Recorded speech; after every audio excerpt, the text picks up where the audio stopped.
Alright, what's happening, y'all? It's your boy Rico from Street School. As y'all know, every week, every Friday, I have to give y'all the official injury report for the upcoming game. This upcoming game is this Sunday at 1 p.m. against the Packers. And I've already given y'all updates throughout the week, like I do every week, on which players may or may not play. But today, we officially know, for the most part, which players will not play, who's questionable, and those are the guys in the area of may or may not play, but more than likely will, and then everybody else is good to go. Also, Ron Rivera speaks on Curtis Samuel and whether or not they're considering putting him on IR, the injury reserve. But before we dive into all of that, make sure you subscribe to the channel, hit the bell next to the subscription button so you get a notification immediately, and every time I release an informative and opinionated video just like this one. Also, make sure you check out the rest of the channel. All of my videos are organized in playlists. I even have a comedy playlist for all of my funny videos. Go ahead and check out my big time Washington football team versus Packers preview, and I break down how we could beat them with 5 important matchups, 4 important X factors, and I'll also give my score prediction at the end. But without further ado, let's get it.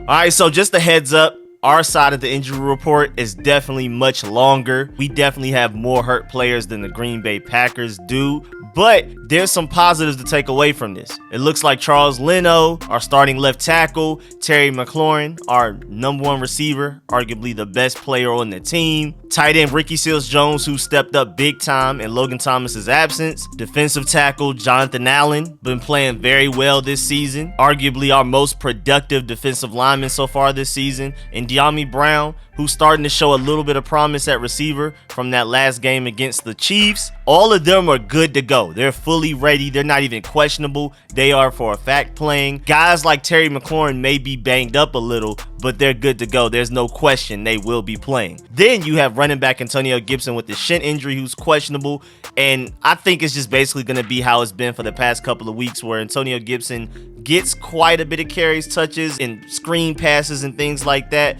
But generally, J.D McKissic and Jared Patterson are going to be heavily involved in the run and passing game as well. It's pretty much going to be a three-headed monster, with J.D McKissic clearly getting more touches than Jared Patterson. But Antonio Gibson and J.D McKissic may be pretty even as far as carries and touches go, and snaps on the field just in general. But we'll see. Then also you have William Jackson, our star free agent signing that hasn't played to the level of what we've expected, but you still prefer to have him out there on the field than not to have him as far as the other guys behind him on the depth chart. So he's questionable to go, but I think he'll be pretty straight. He was limited Wednesday and Thursday, and then they gave him the day off Friday. And then Shaka Toney, our rookie defensive end, he's questionable with the illness. He more than likely will not be a heavy part of the defense anyway, whether he ends up playing or not. But then we have the outs.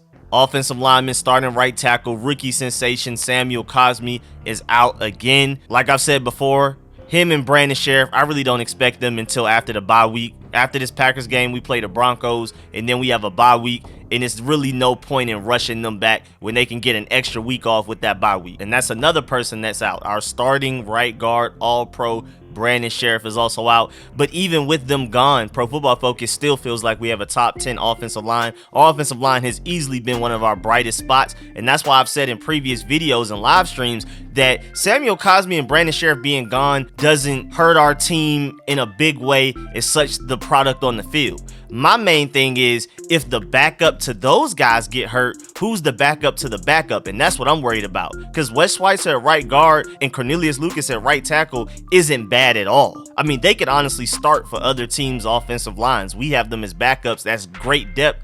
But then once those guys are starting, if one of those guys gets hurt, now we're in trouble. But if everybody's able to stay healthy, I'm cool with the Charles Leno, Eric Flowers, Chase Roulier, Wes Schweitzer, and Cornelius Lucas starting offensive line. They're getting the job done. It may not be quite as good as Brandon Scherff and Samuel Cosmi, especially the gap between Samuel Cosmi and Cornelius Lucas is definitely noticeable, but Cornelius Lucas is holding it down out there. And then you also have wide receivers Curtis Samuel and Cam Sims, who are out as well. They've been banged up since the Falcons game, and they haven't played since. At this point, you might as well hold them out until after the bye week as well. Again, we play the Packers this week, the Denver Broncos, then we have a bye week, but then we come back and play the Buccaneers at home. So you might as well just save them until then, honestly. And then as far as Curtis Samuel, like I briefly mentioned in the intro, Ron Rivera was asked if they considered putting Curtis Samuel on the IR again, and his answer was basically no. He said, quote, "I've been around him. I know eventually he'll be back out there. We're in no rush. We just want to make sure when it's time for him to be out there, he'll be ready to roll." So they're taking their time with him again. They're erring on the side of caution, but it's not as serious as the previous situation where they ended up putting him on IR for 4 weeks. He's kind of week to week right now, but at the same time, they don't want to rush him back. Again, I say you might as well just wait till after the bye week. But if you put him on IR, he would have to wait for 4 weeks, which means he wouldn't be able to return until maybe like the Seahawks game. So that's why they may not be putting him on IR, because they may want him ready by the time we play the Buccaneers after the bye week. If you put him on IR, he wouldn't be able to play against the Buccaneers after the bye week. He would have to wait a minimum of 4 weeks. So maybe after the bye week, when we play the Buccaneers, maybe we're getting starting right tackle Samuel Cosmi, starting right guard Brandon Scherff, starting slot receiver and all-time gadget guy Curtis Samuel, and Cam Sims all back in that same week. We'll see. And then going to the Packers side, tackle Dennis Kelly and center Josh Myers are officially out.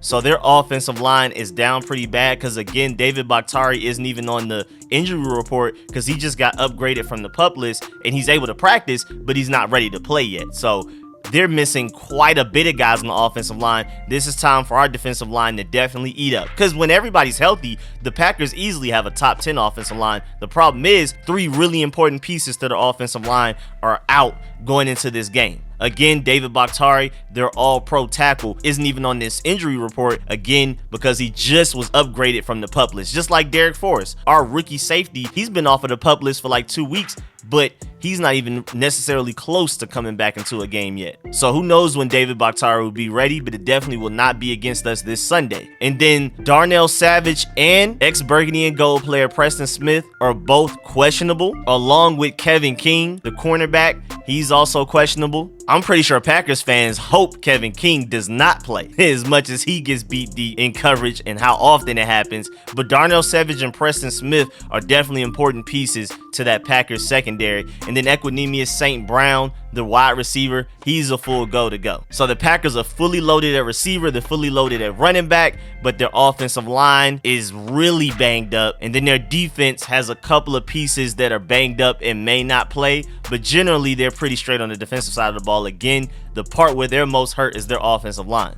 Kind of like us in a way, offensive line and receiver really for us. But yeah, man, that's the end of this video. Please get in the comment section, let me know how you feel about everything discussed in this video. Do you feel like these injuries will really matter on either team? Does the Packers missing so many offensive linemen really matter? Does that give us a great chance to have an upset this weekend? Does us missing our offensive linemen and our receivers and all of those other guys that even will play, since they're going to be banged up, does that make us winning this game impossible? Definitely get in the comment section, let me know how you feel about how these injuries will affect both teams. And also, please like this video if you liked it, if you learned anything. And as always, man, I appreciate all of the support, man. Big shouts out to everybody that donates to the channel. A special shouts out to all of my sponsors, especially my Pro Bowl sponsors whose name you see scrolling on the screen right now. And man, I appreciate y'all. I'll catch y'all later. I'm out.